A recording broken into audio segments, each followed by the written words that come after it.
O Estado de Israel está em alerta máxima desde ontem por causa do possível ataque que pode sofrer do Irã em uma elevada tensão na região do Oriente Médio. Neste momento, nós temos também um encontro entre Vladimir Putin e Mohamed Abbas.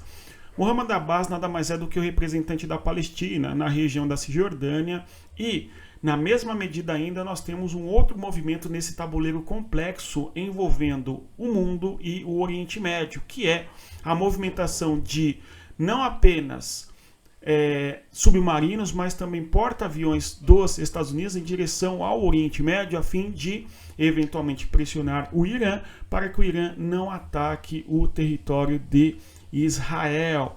Então nós temos uma situação conflituosa que envolve diversos cenários. São os atores todos do Oriente Médio, em boa medida, envolvidos nessa tensão Israel-Hamas, e também isto se articula nas questões internacionais envolvendo atores para além do Oriente Médio, como é o caso da Rússia e também dos Estados Unidos. Eu gostaria de aprofundar com vocês este conteúdo e vou te pedir para que deixe o like, se inscreva no canal e, claro, divulgue o nosso conteúdo para quem gosta de geopolítica.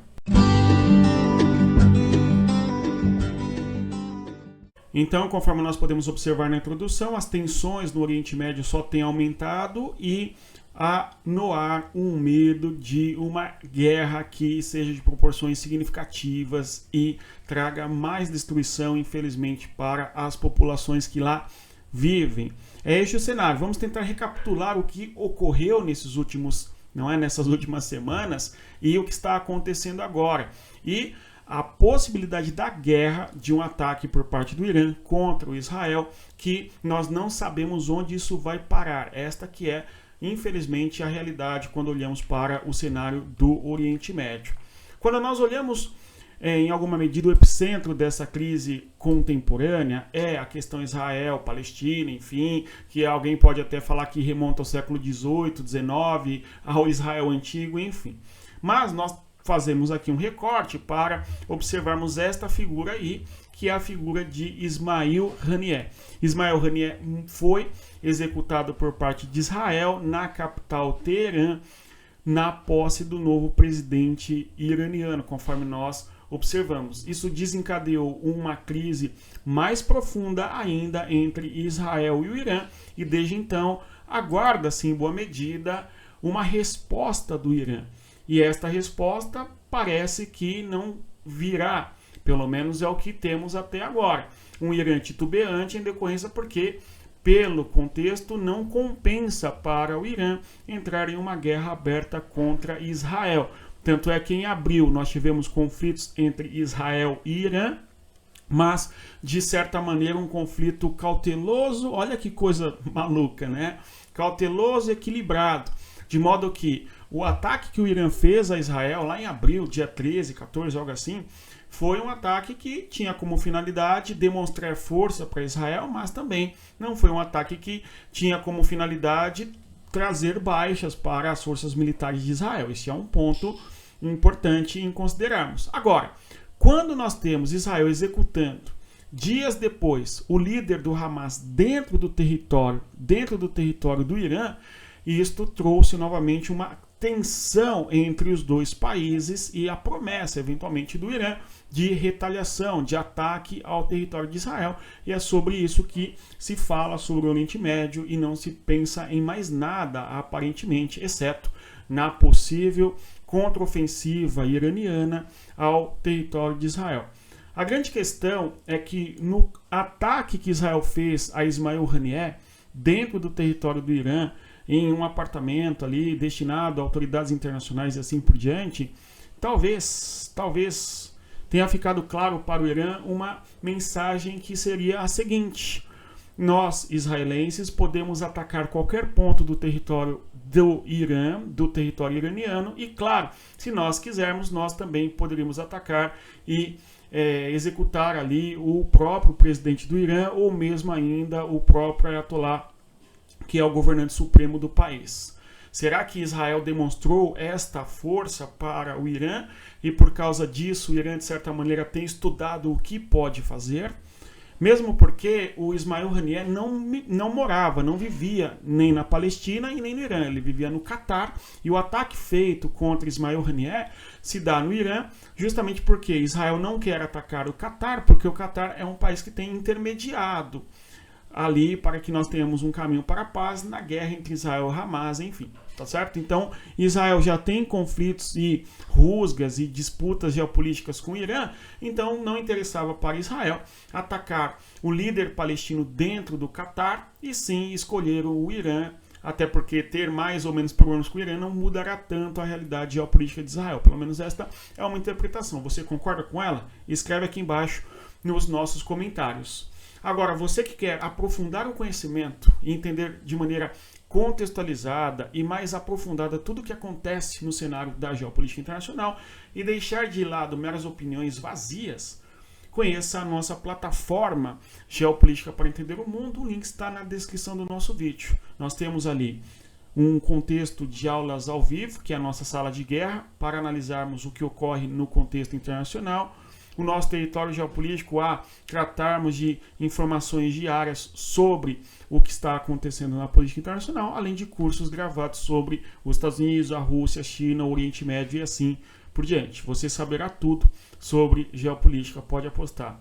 Vem estudar com a gente. Então, voltando à região do Oriente Médio, nós temos, no caso, o líder político do Hamas que foi executado no território do Irã, desencadeando essa nova crise que estamos assistindo.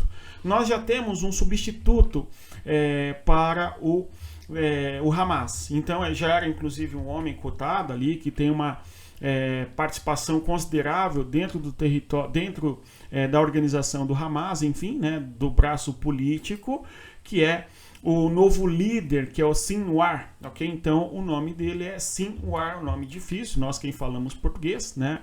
Que é o novo líder do Hamas, que aparece na foto aí para nós observarmos.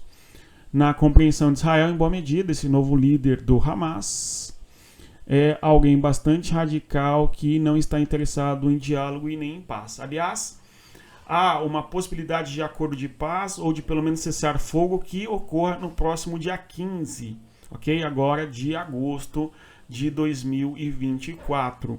Mas, apesar de nós termos esta possibilidade de um cessar-fogo envolvendo Israel e Hamas, este cessar-fogo intermediado pelos Estados Unidos, pelo Egito, pelo Catar, nós temos que houve um cenário bastante complexo ali de um ataque israelense no território da faixa de Gaza, explodindo uma escola. E dentro dessa escola, segundo afirma Israel, nós vimos ali teríamos muitos líderes do Hamas, líderes terroristas e assim por diante. Por sua vez, nós tivemos uma pressão muito grande sobre Israel, porque era um ambiente escolar. Israel acusa, e não é de hoje, que os grupos que lutam contra Israel na região acabam se escondendo atrás de alvos civis, e a escola é um alvo civil. Então, na concepção israelense, não há nada de novo no horizonte. Mas o fato importante é que, com o ataque israelense a esta região, a esta escola e assim por diante, nós temos que o Hamas já diz que não está interessado no cessar-fogo, que vai ser discutido aí no próximo dia 15 de agosto. De qualquer maneira, vamos acompanhar e torcer para que nós tenhamos sim, um cessar-fogo na região. Ainda na sequência, vamos observar aqui implicações de um possível conflito envolvendo Irã e Israel. Por quê? Nós temos que o território de Israel e do Irã, quando observamos no mapa, tem uma distância entre si de 1.600 quilômetros, ok? Por aí, uma distância bastante considerável. E os atores na região, em especial a Jordânia, bem como também o território do Iraque, tem bases militares dos Estados Unidos no Iraque e tal, que irão interceptar, que irão interceptar ali qualquer míssil iraniano contra o território de Israel, e para acertar o território de Israel, algum ataque do Irã deverá atravessar este espaço aí do Iraque e também da Jordânia, que quando houve o ataque do Irã contra o território de Israel, nós assistimos que parte significativa dos drones foram abatidos ali no território da Jordânia antes de chegar ao território de Israel, justamente porque para a Jordânia não interessa uma guerra entre Israel e Irã, porque o impacto demográfico disso no território da Jordânia é muito negativo, sem dúvida, por causa do aumento da pobreza em decorrência da guerra, sem contar as vítimas civis que infelizmente ocorrem quando há uma guerra e um conflito. Perfeito? Então este é um cenário de difícil conflito entre Israel e Irã. E ao mesmo tempo, entretanto, quando olhamos para a capital Teherã, nós temos uma distância significativa de Israel e mesmo assim Israel conseguiu abater ali e executar o líder do Hamas dentro do território do Irã, na própria capital, mostrando certa força, conforme eu disse aí ao longo do nosso vídeo, de que para lá, se Israel quiser, eles podem atacar qualquer ponto do Irã. E, além disso, não somente podem atacar qualquer ponto do Irã, mas também poderiam, conforme disse, reitero, atacar ali os próprios governantes iranianos. Isto, de certa maneira, faz com que o Irã repense, na minha interpretação, sim, a sua possível resposta a Israel, porque mostrou-se fragilizado o Irã diante de um ataque israelense. Agora, um ponto importante para entendermos todo esse contexto, os problemas geográficos, aqui é o mundo no mapa, né? Uma observação dos conflitos, uma observação das disputas a partir da cartografia do mapa, enfim. Esta região aqui é o nosso famoso Estreito de Hormuz. Esta região é importante, é um checkpoint importante da geopolítica, conforme sabemos, etc., mas, mais do que isso, né? Nesta região nós temos o território dos Emirados Árabes Unidos, que é um país próximo dos Estados Unidos em boa medida.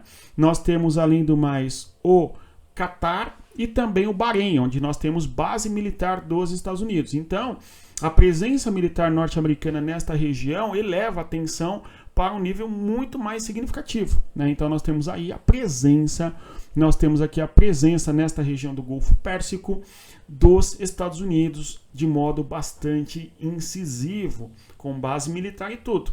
Então, eventualmente, os porta-aviões dos Estados Unidos fazem a navegação oceânica e entram nesta localidade aí do chamado Golfo Pérsico. E isto certamente tem como objetivo não ameaçar necessariamente o Irã, mas sim fazer uma espécie de dissuasão, de que o Irã não deve escalar uma guerra contra o Estado de Israel. É esta a concepção que nós podemos ter a partir da presença de navios americanos, submarino americano, nesta região do Golfo Pérsico, enfim, tudo bom? Então este o cenário. Agora, o governo, né, o representante ali, Israel-Palestina, né, estão aqui nesta mesma região os dois territórios, né, Israel e Palestina. E o que acontece? Nesta região, a Turquia tem sido um país que se posicionou forte e firmemente contra Israel. Tudo bem? Nós temos que a próxima viagem de Mohammed Abbas é para a Turquia. Aliás, o governo turco rompeu relações com Israel de maneira bastante incisiva, inclusive o governo de Israel acusando, né, no caso o governo da Turquia, melhor dizendo, acusando Israel de cometer atrocidades no âmbito da guerra e tudo que nós assistimos, inclusive representando nos órgãos internacionais, no caso ali o governo da Turquia, contra Israel. E a próxima viagem aí que teremos do governante, do líder palestino, será para a Turquia, depois de ter passeado, digamos assim, né? Passeado, enfim, não é passeado, mas sim ter passado pela Rússia, e isto talvez se desenhe ali uma aliança, não é? A Rússia reiterou que aceita o Estado palestino conforme as resoluções da ONU, e óbvio, que precedem ali as fronteiras de 67, ok? O que para Israel é problemático porque Israel ocupa territórios, a exemplo das colinas de Golã no norte, enfim. Perfeito? Então, estaríamos, né, reforçando aqui no cenário global, e aí, conforme eu disse logo no início do vídeo, o quanto a questão do Oriente Médio se conecta com as questões internacionais. Por quê? Ainda que os conflitos sejam localizados e nós temos todo o arco da resistência do Irã, ou seja, as relações que o Irã tem com os grupos Hezbollah, ou mesmo o grupo lá do Iêmen, enfim, nós temos que existe a presença militar dos Estados Unidos na região do Oriente Médio. Israel é um grande aliado dos Estados Unidos, ou seja, as potências globais, digamos assim, também estão presentes nesta região do Oriente Médio, que são, se escalar o conflito aí, nós teríamos mais potências globais envolvidas em conflitos por procuração, mas sim, sem dúvida, né, se não por procuração, em conflitos, né, localizados e bem mapeados conforme nós estamos observando. Então este é o atual cenário, além, claro,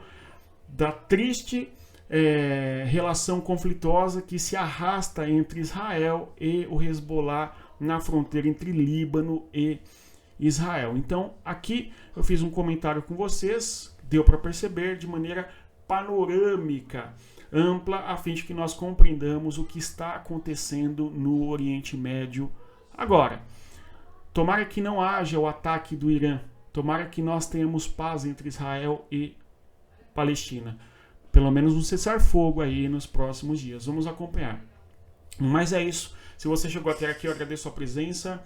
E conforme eu sempre digo, respeita a geografia. Deixa o like, compartilha para ajudar aqui o nosso trabalho. Até mais. Tchau, pessoal.